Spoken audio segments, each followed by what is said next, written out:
Meanwhile, ahead of the announcement, the Association of Principals and Vice Principals had also been raising concern about the implementation of the new vaccine. TVJ's O'Shane Masters has the details.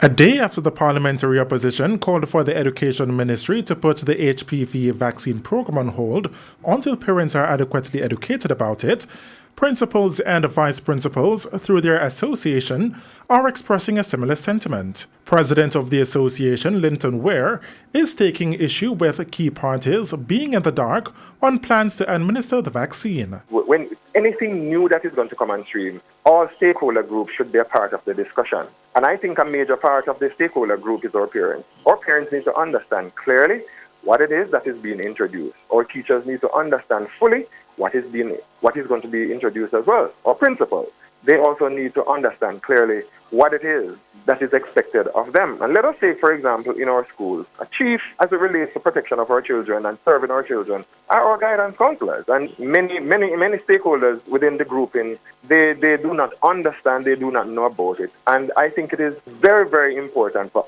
all stakeholder groups to understand clearly what is being proposed, what is about to be introduced. Meanwhile, President of the Medical Association of Jamaica, Dr. Clive Lai, agrees that parents need to be informed more about the vaccine. Dr. Lai says with cervical cancer being the second most common cancer among women in Jamaica, the vaccine is welcomed, but administering it should be accompanied with adequate sensitization. When you're introducing a new vaccination, yes, there will be some reservations, and that is understandable.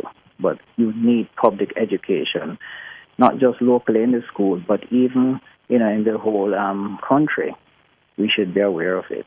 Several studies have been done abroad using the vaccine, and they have gotten very good results. And therefore, we have decided to pursue this. Spokesman on Health, Dr. Dayton Campbell, who has called for a public education program on the HPV vaccine, has also raised concern about whether it should be administered in schools.